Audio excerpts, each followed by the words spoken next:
अस्सलाम वालेकुम। वो मैंने कहा था, मैंने 20 के बारे में बता रहा था, पता नहीं हमारा कोई, क्योंकि ये हमारे इसके अंदर कई चीज़ें आगे चल के बताऊंगा, कभी कभी इमरजेंसीज भी हो जाती हैं इनके स्ट्रिंग विदिन की वजह से। तो मेरा ख्याल था इसके बाद दूसरे पार्ट में मैं क्वीन को अलहदा कर लेता हूँ।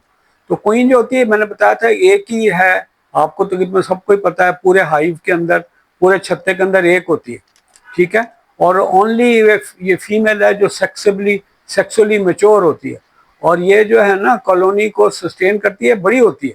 दूसरी 20 तो छोटी होती है कुछ, ये 15 से 20 मिलीमीटर, यानी 1.5 सेंटीमीटर से 2 सेंटीमीटर, बड़ी मोटी सी होती है। और ये बड़ा ओनली फीमेल है जो कि कॉलोनी के स्ट्रक्चर को और कॉलोनी की आबादी को पूरा रखती है। तकरीबन 2000 अंडे जो पर डे देती है, और इसका लाइफ स्पैन भी बहुत ज़्यादा होता है। जो नॉर्मल बीज हैं आपकी, जो वर्कर बीज हैं, उनकी ज़िंदगी कोई मेरा ख्याल है 60 डेज के पास होती है। ये 2 से 5 साल तक जिंदा रहती है, मोटी होती हैं। इनके अंदर जो इनकी बेली है, एब्डोमेन है, ये उसके विंग से ज़्यादा बड़ी होती है, क्योंकि इन्होंने ओवरीज बड़ी हैवी होती हैं, इन्होंने उसको सपोर्ट करना होता है, इसलिए वो करती है। इनके अंदर बताया था पहले भी मैंने कि इसमें वो जो पोलन बास्केट नहीं होती, क्योंकि इनका काम ही नहीं है। क्वीन का काम है खाना पीना, अंडे देना और कॉलोनी को सस्टेन करना। और हाई प्रोटीन, जो मैंने बताया था, प्रोटीन जेली ये लोग ये खाती हैं, और ये बड़ा काफ़ी मैनेज करती हैं पूरी कॉलोनी को। और ये एक इसके साथ साथ एक हार्मोन है, सिक्रीट करती हैं, इसको फेरोनोम्स कहते हैं। फेरोनोम्स तो मर्दों में भी अब स्टडी किया जा रहा है, दूसरे कई जानवरों में भी इनके अंदर बड़ी हैं। फेरोनोम्स एक ख़ास तरह का आप सेंट समझ लें, जिसके साथ ये अपनी कॉलोनी पे कंट्रोल रखती हैं। दूसरा ये है कि जो वर्कर बीज है ना, उनको फर्टिलाइज नहीं होने देता हार्मोन, वो वैसे ही रहती है। और वो भी एक उसकी क्वालिटी है।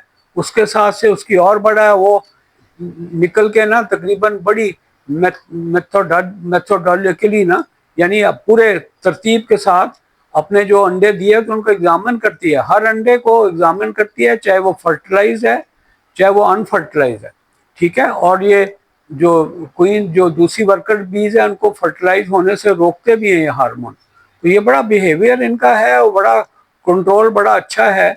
दूसरा मैंने बताया था कि ये इनका स्टिंग जो है ना वो बड़ा स्मूथ होता है, ये मल्टीपल स्टिंग्स कर सकती हैं और मरती नहीं है। जो वर्कर बीज हैं कभी कभी एक स्टिंग के बाद मर जाती है, जो ड्रोन है उनके पास स्टिंग होता ही नहीं है। तो ये जो इनकी हैवी लेग्स हैं सारी, और ये उनको अपनी, मैंने बताया था कि ओवरीज को सपोर्ट करती हैं, होती इनके नहीं है। और ये इनका जो बाकी बहुत सारी चीज़ें ऐसी भी हैं जो कि इनको यूनिक करती हैं। एक तो मैंने बताया था कि ये बड़ी जल्दी मैच्योर हो जाती हैं, ये तकरीबन थोड़े दिनों के अंदर अंदर ना ये मैच्योर हो जाती है। और वो इसके अलावा ये इनकी लाइफ बहुत ज़्यादा है, ये 2 से 5 साल तक जिंदा रहती है। इसके मुकाबले में वर्कर बीज हैं 60 दिन की 2 माह जिंदा रहती हैं, मर जाती हैं। ये फिर अंडे देती रहती हैं और आते रहते हैं। तो बड़ी अजीब सी चीज़ें होती हैं जो कि मुझे लगती हैं कि ये जो फेरोनोम्स का मुझे नहीं पता था, मुझे स्टिंगलेस बीज का मुझे नहीं पता था, ये ड्रोन का मुझे नहीं पता था। लेकिन ये कि आपको अगर पता चल जाता है तो अच्छा, ये इंसान के लिए नॉलेज जितनी भी हो जाए अच्छी है। तो ये बस ये डाइट में मैंने बताया था इनकी प्रायोरिटी है, और जो इनकी बड़ा स्ट्रक्चर, इनकी बायोलॉजी थोड़ी सी डिफरेंट है, और ये डाइट इनको मैक्सिमम मिलती है। और मैंने बताया था कि वर्कर भी थोड़ी सी अपने लिए खाती हैं, फालतू वो जमा कर लेती हैं, थोड़ी सी लार्वे को देती हैं, ड्रोन को मैंने बताया था पास भी फड़कने नहीं देती, और क्वीन को फीड करती हैं, क्योंकि क्वीन ने इन सारे हाइव को सस्टेन करना पड़ता है। तो ये ऐसी चीज़ें हैं कि ये बड़ा अजीब सा बात है। जो मैंने बताया 16 दिन के अंदर मैच्योर हो जाती है क्वीन। दूसरी जो है ना वो देर लेती हैं, देर तक जिंदा रहती है, वो जो है ना जल्दी मर जाती हैं। शहद जो है ना, इसको देखा जाए तो ये, जैसे मुझे किसी के जगह पढ़ा है मैंने, मुझे पता नहीं इसकी ऑथेंटिसिटी का कि किसने कहा है, एक जगह लिखा हुआ पढ़ा था मैंने कि जिसके जिस्म में मरते हुए, कि मरने के बाद उसके जिस्म में शहद का कोई भी अंसर मौजूद है ना, उसको आग नहीं छूती। अब मुझे नहीं पता कि ये किसने कहा है, क्या बहुत बड़ी बात है। तो लिहाजा ये है कि इसके अंदर तकरीबन जो शहद को देखें तो तकरीबन को 38% के करीब फ्रुक्टोज है। ये फ्रूट शुगर है, क्योंकि ज़ाहिर है ये नेक्टर से लेती हैं। اور تقریباً گلوکوز جو ہے نا وہ 31% ہے، پانی 17% کے پاس ہوتا ہے، کچھ اور چیزیں ہیں جو ملا کے 14%، جس میں مالٹوز وغیرہ بھی ہے، وہ دوسری ایک ڈائی سیکرائڈ شوگر ہے وہ ہوتی ہیں۔